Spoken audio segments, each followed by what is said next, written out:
Yeah. So this is pretty much gonna be like I was saying, Melissa is a Oxygen Advantage master instructor. So we're just gonna pick our brains and talk about the breathing, uh, how it applies in the fighting, outside the cage, and stuff like that. Cool. Yeah, for sure. Thanks for having me. I mean, I think this is going to be fun. Just let me give a little bit of insight of what I do and who I am. So people that don't know me, of course, your audience in there. So I'm a sports performance specialist. I have a degree in bachelor's in science and sports science. And I specialize working with combat athletes, with MMA fighters. So yeah, that's kind of it. I mean, I love sports, but of course I'm into combat sports because I work on a daily basis with fighters. So yeah, that's pretty much it. That's great. That's great, Melissa. I mean, I mean, I see what you do, how you work with fighters, and I think that's great. And with me, it's just I've been fighting for 14 years, and I just I try to find ways to get better at everything. And I think when I met Patrick about 3 years ago, he taught me a lot about breathing, and I transform it into my warm-ups, my Yeah. part of my camp, and you know, it's been helping me tremendously. And I feel like you helping other athletes is already a big plus. I mean, I tell all my training partners about the breathing, but I think what we're doing right now with this live video, we could help many other people. Yeah, of course. I mean, it doesn't apply just for fighters. It applies for everyone, you know. It doesn't matter the background or which type of sport or activity you do on a daily basis. It's going to be helpful for you and for your health and the way that you perform. But today, I think we're going to focus in pre-fight breathing protocols and how it helps fighters to really get into that zone and get a better performance in the octagon, right? That's correct. That's correct. I think when we step in a cage, we want to be alert. We want to be focused. You just want to be in a zone, like you said. And I Yep. think the Oxygen Advantage way puts you in that mindset, puts you in that, you know, in that state of mind, and it helps a lot. Yeah, for sure. So before we get into it, I think it's really important to focus on the pillars of breathing or the fundamentals of breathing.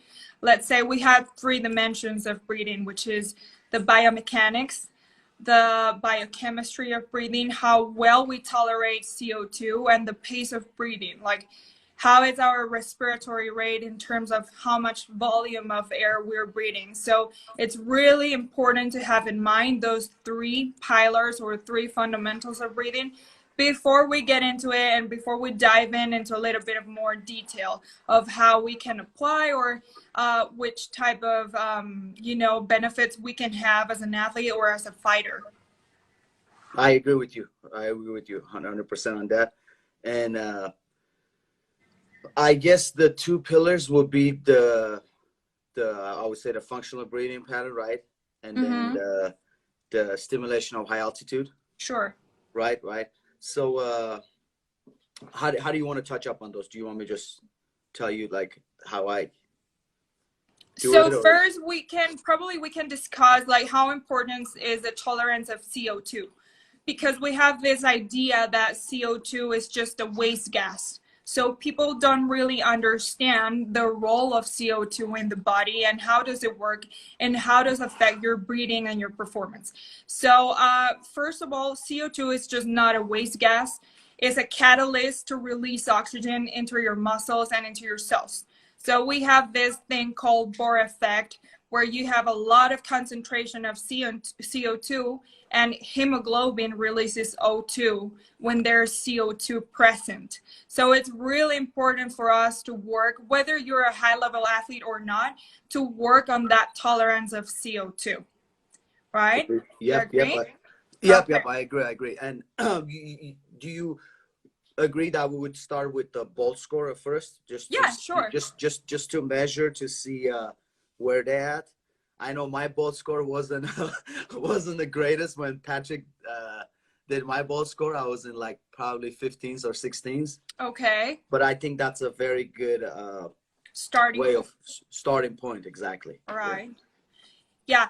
And let's say for those who don't know what a bolt score is it's a score where we can measure where you at, so we can train on certain exercises or methods to implement into your training. So that score, you measure that first thing in the morning when you wake up. It's preferably, and as we talked previously, like it's better for you not to have something in your stomach in a fasted state. So you wake up and you put your timer in, you inhale and then exhale slowly through your nose, you pinch your nose, and then you put the timer. So the first signal that you have for you to breathe, or that you know that you want to Urgency. breathe, you stop the timer. So it's not how long you can hold it, but the first signal that you need to breathe. And then you stop it, and then you have that bolt score. And that score helps us as an instructors to really know where you at and what type of exercises you can implement. But as my personal experiences with fighters, you guys can push way beyond than other activities.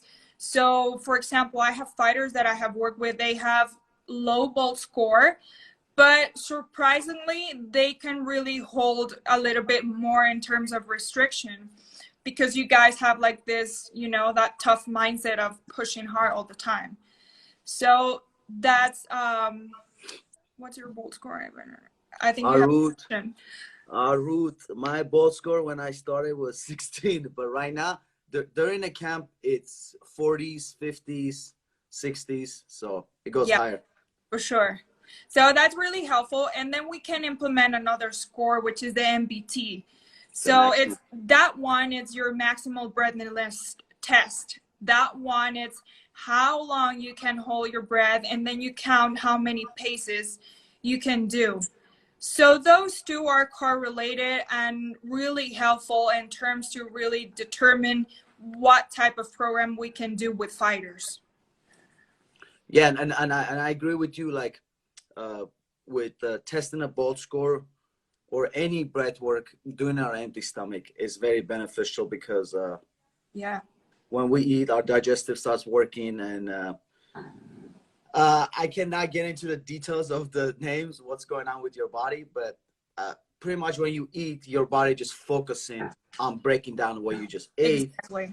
And when you're doing a bolt score, sometimes it could throw you off, and you could get a lower score because you're not optimally there. So doing it on an empty stomach, I agree with you on that one. And then like you were mentioning, some fighters have a lower bolt score, but they could push it through, you said? Yeah. It's kind of funny, because I've seen fighters having like this low bolt score. However, they can really manage to push in certain exercises, let's call in the high altitude ones, where we stimulate high altitude, they can push. So it's kind of like, it's not like, like you have a bolt score and then that means that you're not going to be able to push hard in terms of breathing restriction. So it really depends on each athlete. Each athlete, it's very different. And with combat sports, the thing is that you guys have this problem sometimes with your sinus, because you deviated symptom. I have exactly, because you receive high volume of punches in the face. So it's pretty normal to have deviated septum or a problem with your nose or even with your throat, and have a little bit of bronchoconstriction, in terms that probably a lot of fighters, and I've seen this, a lot of fighters breathe through the mouth. So they have inflamed airways and they are more prone to have asthma. Yep. And now with your fighters, do you implement the tape in the mouth during the camp, or it's some of them just they don't want to do it, or they don't like the tape in the mouth? I know, it's kind of funny. I mean, some guys it's like, what's that for?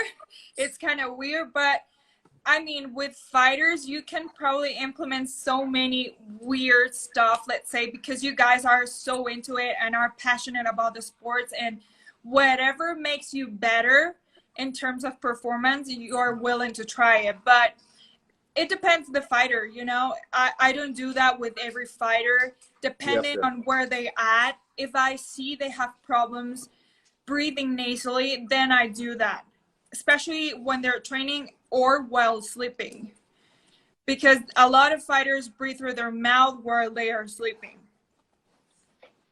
And this, like, because my friends would tell me, like, okay, well, how do you know if I'm sleeping with my mouth? And Mm-hmm. there's like simple stuff like we have in our books, just a dry, if you wake up with a dry throat, uh, dry mouth, it's the Yeah. first sign of you doing mouth breathing. And I'm really, not just with my friends, but with my own kids. If I see their mouth open, I'll shut it up. If You will uh, tape it.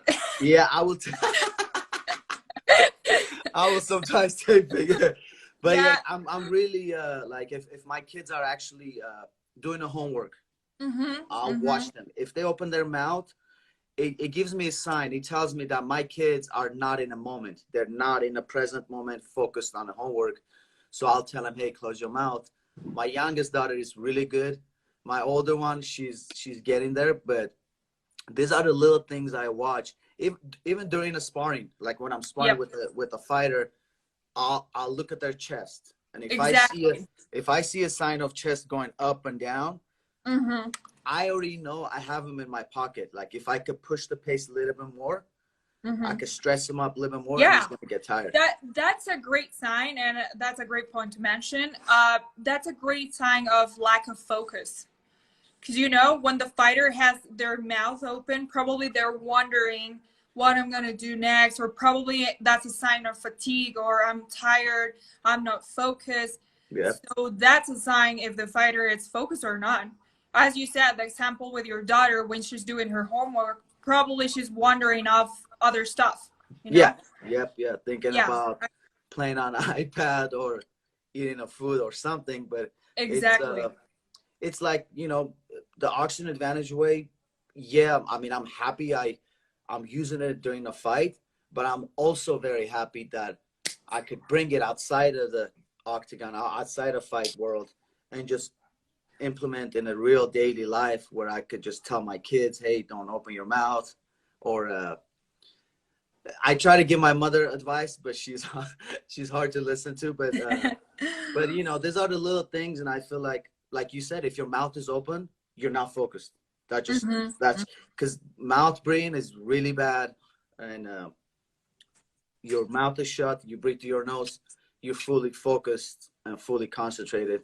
And Exactly. I So think with the yeah, go some ahead, of go the ahead. benefits is like it really helps your circulation, oxygen delivery to your muscles and your cells. It really helps with bronchoconstriction, as I said before, with fighters or even whatever you are doing. Just not to keep your mouth open because it's going to create inflammation in your airways. So it can create a lot of impact if you're breathing through your mouth. So the mouth is to chew and to eat, and the nose is to breathe, right? I absolutely agree with you. Exactly. So it can really help you improve your sleep, your focus, your performance. And especially with athletes, it helps to create like this great adaptation in terms of glycolysis, aerobic capacity, anaerobic power.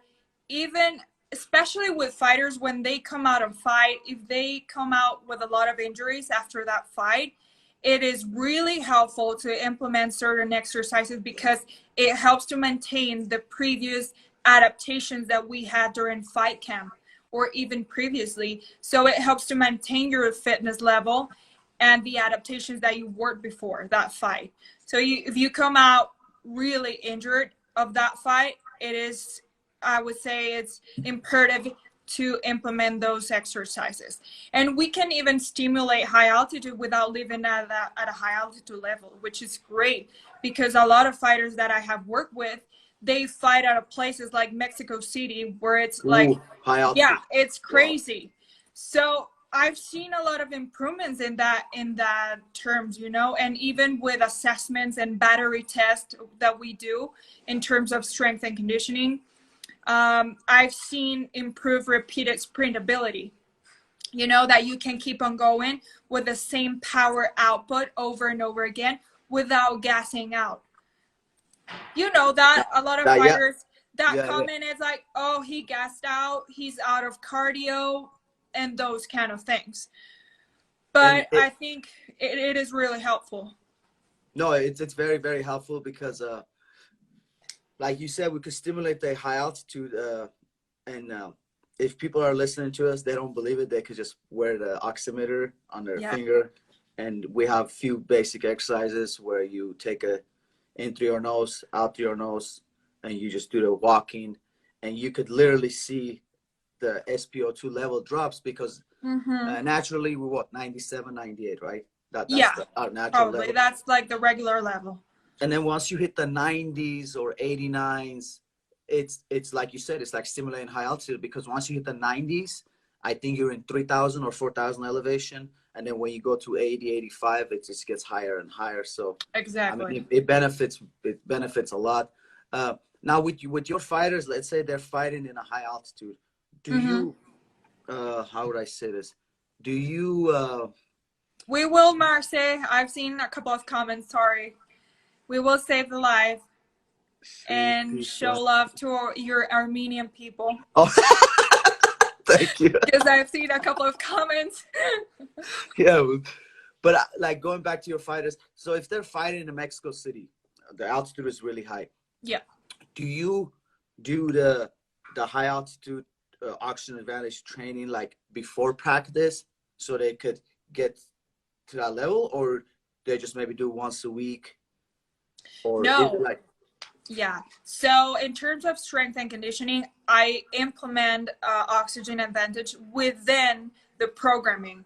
So depending on the phase that we're at with a fighter, we have GPP, which is a general prep phase, and then we have general specific, and then we have fight camp. So depending where we at is the type of exercises that I try to use. But I don't do that like just one day before, because we haven't created any adaptation. So it's going to be a stressor instead of creating a good adaptation. So I do implement that during general prep. If we need to create more aerobic capacity development, then I focus on certain exercises, a little bit of high altitude training, not that much. I will apply that on general or specific phase. A lot of nose breathing restrictions and those kind of exercises. And when it comes to flight camp, I do implement a lot of restrictions. We push hard on that because we're trying to be on peak level and tip-top shape in order to fight. And we start implementing pre-fight breathing protocols in order for the fighter to be ready, to start like really getting used to that mind state and really focus and get into that zone before the fight. I like that. That's really important. And I really, I preach the oxygen advantage way, and I think it's a good way. Yeah, and I think you have a lot of experience with it, because I love to hear your point of view as a fighter, as a professional fighter. How it has helped you in terms of like before have you seen that difference without doing it and then implemented it? Like, how does it feel? Does it feel better? You feel way more focused and ready to fight? Yeah. So like before I met Patrick, before I got introduced to oxygen advantage, I would just normal training, going crazy, like you know how it is during a camp. I know. We'll do anything to get the best shape ever. For sure. But it was weird. I would have some fights where I was just in a zone, and then the next fight I wasn't in a zone. And then when I met Patrick and I talked to him and I told him all the stuff that I was dealing with, he said, I'm not breathing properly and I'm not being in a zone. So after the first class in Santa Monica I took with him, I started implementing that. He sent me some actual pre-fight warm-up. Okay. What to do. And I started implementing those, and it's just the basic ones, just the 5 breath holds. Okay, the basic one. So yeah, basic one is start 5 breath holds with, just the first one was 30 seconds, the second one 40 seconds, and then I just moved up. But what I realized from those breath holds, it would put me in a center line. I would be focused completely there. So I do like 10, 15 breath holds. Mm-hmm. I also, this is like all my workouts. I like, if it's conditioning workout and I'm in a camp, my mouth is taped. Okay. I'll go my mouth tape. I'll be on my bike, going 300, 200 watts. Mm-hmm. And it's pretty hard. I could keep up like that for a good 30 minutes. If I could do that for 30 minutes, I'm in a great shape. And then also when I'm grappling, definitely. When I'm grappling, I tape my mouth. I know some people look at me like I'm some weirdo, but it's actually helping me a lot. It happens. I get it. Yeah. So lots of fighters are like, are you trying to kill me or something? 'Cause probably I'm going to pass out if I hold my breath like too long. And I'm like, no, don't worry. And it's, I think with me, when I get into something, I get really, really deep. Like, that's why the mouth tape during the exercise. And then why we do breath holds pre-fight is to activate the spleen, right? That the spleen exactly. The spleen is on our left side. And I'm sorry, I'm not too good with the terms. Like, don't Melissa. worry, it's fine. I just want to give a straight shot. So when you do the breath holds, because your spleen holds, it's like a blood bank. So it holds exactly. a lot of blood.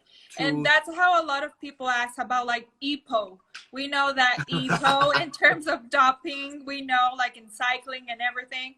So it really helps. As you said, it bends your spleen with the breath holds, and it helps to create more oxygen within your bloodstream. And it sends all the EPO, like all exactly. that red blood cells. And what it does, I know people listen to this like, what do you mean? Like, what it does, it puts you in a very focused state mind. Mm-hmm. And the more you do it, the more you'll feel that. So exactly. Those are the one benefit I see. But even outside the cage, like I said, just watching my friends, even when I teach, like every time I teach in my studio, I watch my students. Like, if I see them open their mouth, I will be like, I have very hard on them when they open their mouth. I'm like, listen, close your mouth, take a nice inhale through your nose, and relax. And again, with fighting, with MMA, you're not always gonna close your mouth. Of course not. We wrestle, we do jiu-jitsu, kickboxing. There's so many effects. But what I'm asking for a fighter to try to do is to keep it at least 70% closed. The 30% you could open it, get the air. But it's like when I tell the students, I'm like, if you watch two black belts grapple, they're not grappling. Yeah. They're very calm, they're thinking focused. Calm, their mouth is shut, and they're in a zone. And one grappler comes in my mind that I could bring is Kron Gracie. If you watch Kron Gracie, his mouth is completely shut. He's grappling, he's in the moment. And I think us fighters, if you're in a fight camp, you're doing all the diets, you eating all the food, you're not touching your pizza or whatever you don't want to touch. But you should also tape your mouth. Tape your mouth when you're sleeping, do the nose breathing, and I guarantee it will help them tremendously. Yeah, of course. And I get this question a lot from fighters, like, do I need to keep my mouth closed 100% of the time? I'm like, no. MMA is a high intermittent intensity sport. So of course not. It's not going to be 100%, but it can be, if it's not maximal intensity, then keep it nasal breathing. If you can push hard under that threshold without opening your mouth, then we're good. If not, then we're going to start building up from that and see how we can improve in terms to get into that level. Exactly. Right? And I did a little research. You could correct me if I'm wrong. They said if you breathe only through your nose, you're burning fat. As soon as you open up your mouth, you start burning the glucose. Yeah, exactly. So yeah, every molecule, or let's say of a carbohydrate, it has 6 carbons. So the way that you breathe, it really impacts your weight. So that's why a lot of people call CO2 a waste gas, because we're breathing out certain waste, right? And it's those carbons that we're breathing out. That's the way that we lose weight, you know, scientifically. Yeah. So a lot of people think it's sweat and other stuff. No, that's a way of detoxifying your body. But in terms of losing weight, of course, it's going to be a waste gas. It's going to be carbon dioxide. Yes, yes, yes. And one more thing. So another way, I guess, to explain the average person why nose breathing is better than mouth breathing, it's like, let's compare it to water. You have alkaline water, right? And then you have a fluoride water. So breathing through the mouth is like drinking the fluoride water. Yeah. And then breathing through your nose is like drinking an alkaline water. It's clean. So and through the nose, it filterizes the air and you get this cleaner air. But I feel like with the mouth, you just get every little particles, all that bad stuff just goes through your mouth and you just breathe it in. So and for some reason it puts you in a panic mode. So if you start doing a lot of Hyperventilation. Yeah, hyperventilation is easy to hyperventilate, rather than if you breathe with your nose, it'll be harder to hyperventilate. Yeah, it's definitely harder because the nose creates like 50% of resistance in terms of breathing. So I think we have a question. I mean, if you guys have any questions, please let us know. We will be happy to answer. He said, what about exhaling through mouth? So I'll let you go. I feel like exhaling a lot, like when you do breath holds for a long period of time, exhaling all out is really good. And I done research that exhaling longer slows your heart rate down. Yeah, for sure. So when you inhale, it brings up a sympathetic reaction. So when you exhale down, it activates a parasympathetic reaction. So it really depends on what you mean in terms of exhaling through the mouth. There could be certain times where you can do that. You know, if you're probably doing cage wrestling and if it's too much for you, or a lot of striking combinations, high intensity striking combinations, then probably if you exhale through your mouth because that's your max level of intensity, then fine, but keep it on your diaphragm, you know, not vertical, but horizontally. It means that you don't do this, you know, but you do it from your diaphragm. Exactly. That it's perfect. I mean, it depends on the intensity level you are working with. Yeah. And when you said breathe out, let's say we're wrestling against the cage, like kind of like a rest, right? Like kind of like while you're defending or whatever you're doing against the cage, you breathe out, you kind of get that air out, and then boom, back into Exactly. And then you can work on that. And as I said, every fighter, it's kind of different and handles every situation in a different way.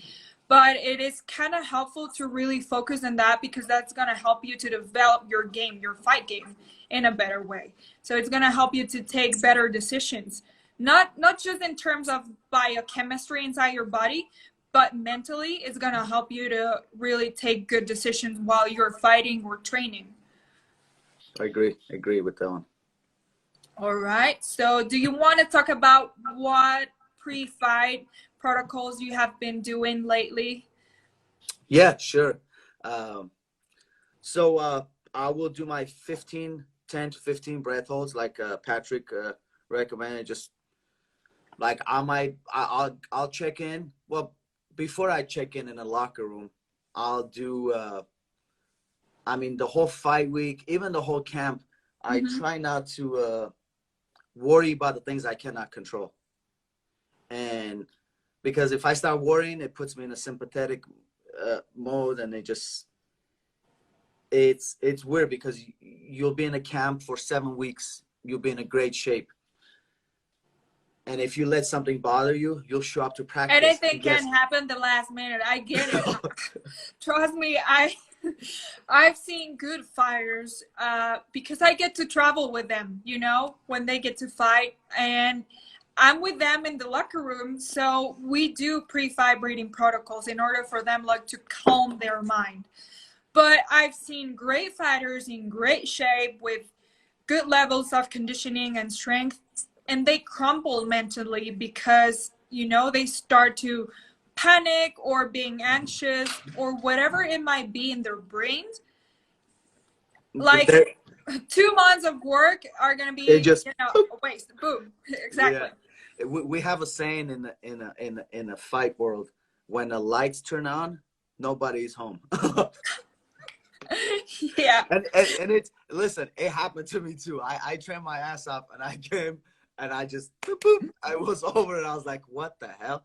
But I feel like as a coach, as a training partner, as someone that's there with the fighter, it's their responsibility to watch them and see, Mm-hmm. oh, okay, he's focused. Like it's Yeah. a weird feeling when you could see a certain fighter in the present moment. You just feel it. You're like, okay, he's gonna go and kill it. You So can even notice that, you know, in the weigh-ins, yeah, you could you tell know, the like me.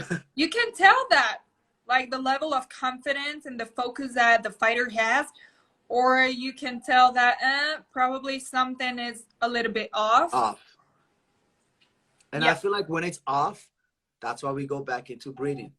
Anytime, it doesn't have to be fight related. Anytime something is off, I think we humans should just focus on breathing and just nice and light. Like I see my kids too crazy, I lay them on the ground, I put the books on their stomach, and I let Okay. them breathe And do you slowly where the book goes recovery? up and down.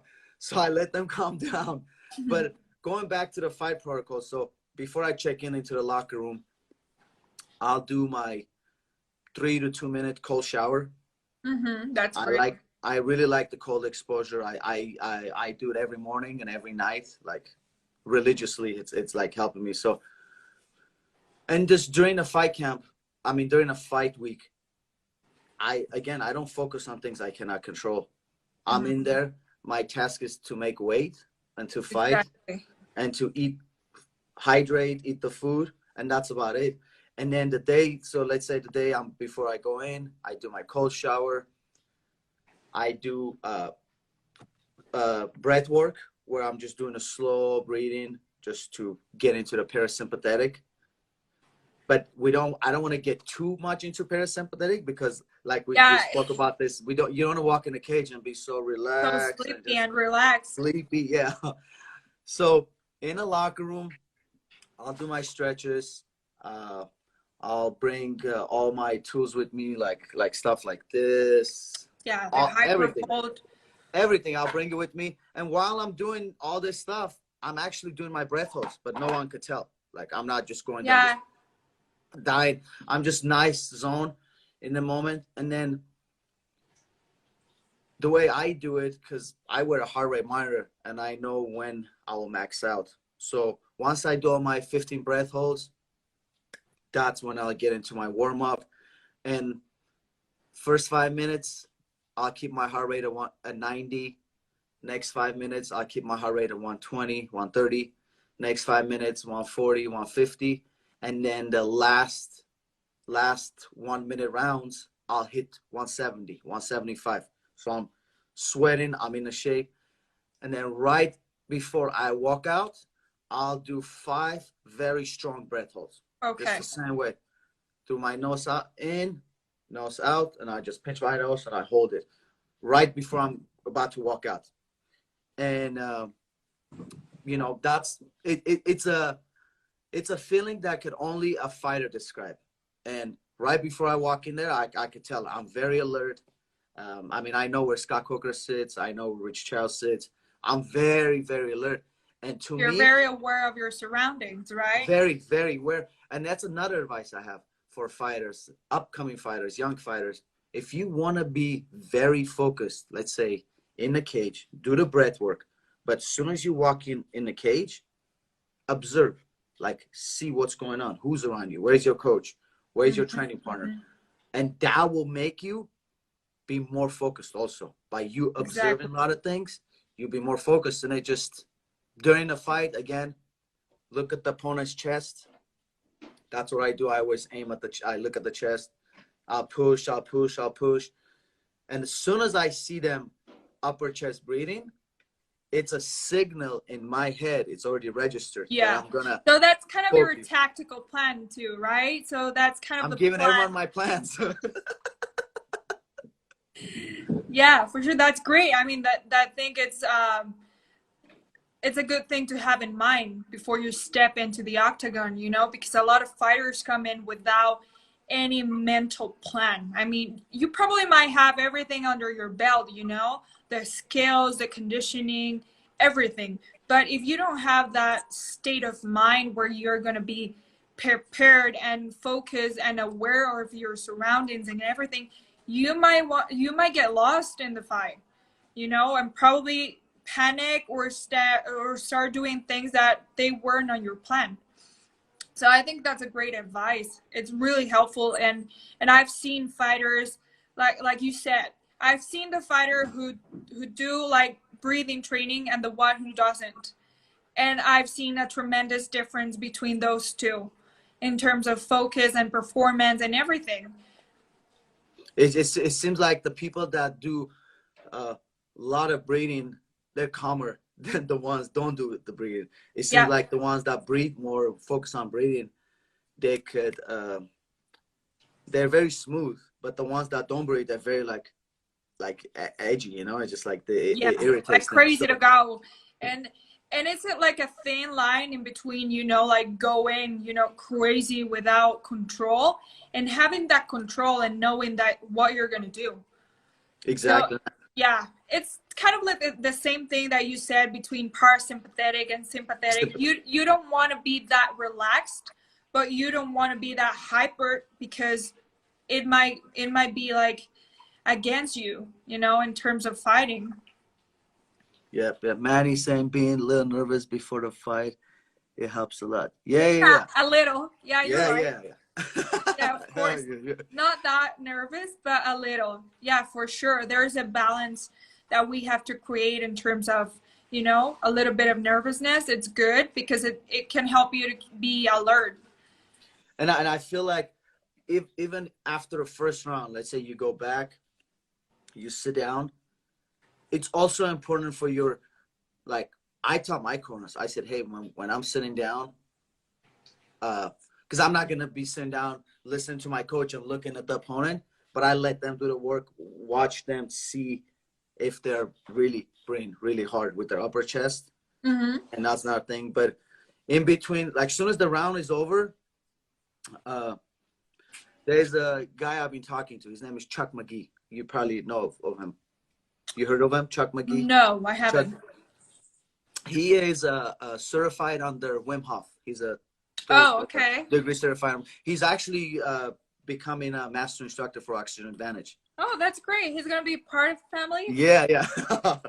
I met him. Good. I met him in Santa Monica. He's a pretty interesting individual. I like him a lot, and he gave me this one advice that I want to share, which helped me too. Is after the round is over, he says, as soon as the round is over, just take 2 inhales through your nose. So, and you hold it for 5 seconds. Okay. So you walk to your chair, you sit down. As soon as you sit down, you continue breathing through your nose.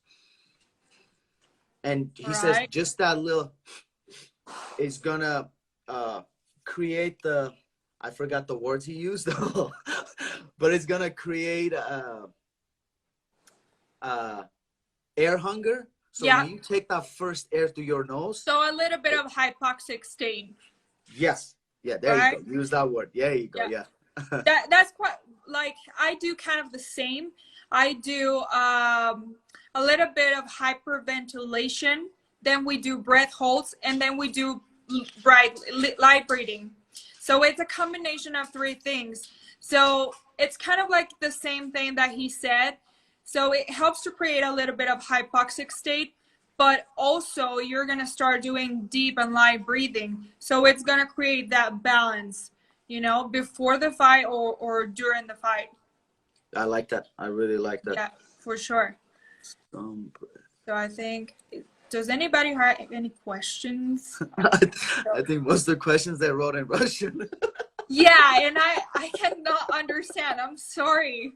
Oh no, it's okay. Yeah, guys, if You you do have any speak questions, Russian. I do it. Write Okay. in English. But Yes. if you want to answer in Russian, I'm good. I don't know if I'm gonna be able to translate all those fancy words in Russian. Okay. All right. I think, well, hello, Georgie. I don't know who's quirky underscore. Oh, being a little nervous. There's someone saying, Melissa, I want to train with you. Vigo. Oh, Where are you located? So that way. shoot me a DM. I'm working remotely with a lot of athletes. So, you know, like nowadays, everything it's being remote. But Yeah, it's all through yeah, of Zoom. course, I would love to. Is Armenian your first language or Russian? Armenian, right? Armenian, yeah. Mm-hmm. Yeah, of course. And then He's we have asking the me. Russian questions, I He's guess. asking me what time it is. Yeah. What time it is? Where? Where you Prosím. at? Yeah. Where do you train? But after COVID, I've been. I train still in Millennia. I have my own gym, Original Grappler Training Center, and the COVID doesn't affect us, and you don't have to wear a mask to come inside the gym. So Yeah. we don't. I mean, it's combat sports. Of course, you're gonna have contact. How do you feel like with this whole COVID thing? People wearing. Oh, I get so upset when I see people wear masks in their cars, and I know deep down inside that they're not breathing Yeah. properly, and they also put that on, and which is not doing anything. Not they require two masks. How do you look at that? Let me answer just one Go question. ahead, No, I'm not Armenian. I'm Colombian. Amen. 1973, 10-8. you Armenian. Yeah. So, well, I have my own opinion, you know, about this whole pandemic thing, and it's just my personal opinion. And because I know that it can be polarizing when you talk about this subject. You know, a lot of people has their own opinion and, you know, and beliefs in terms of that. But to be honest, I would love to see, you know, governments or authorities teaching, you know, teaching many things like how to really take care of your immune system. Like, is it really with a prescription? Is it really with, you know, with medicines or something? Or you really have to focus on your nutrition. So there's a lot of things that are not in, I believe they're wrong because they try to put a bandage on it. So if we want to be like healthy in a really well-rounded state, we have to take care of many things. You have to take care of your gut. You have to take care of like breathing patterns, like everything that you consume or you put on your skin, it affects your immune system. So Yeah. we live in this toxic world, heavy toxic load work, and the air we breathe, the water that we drink, everything affects. So I would rather to really teach health first and really teach people how to take care of themselves before using like a mask or before you know, social distances, like don't talk to that, don't give a hug. Those kind of things for me are the wrong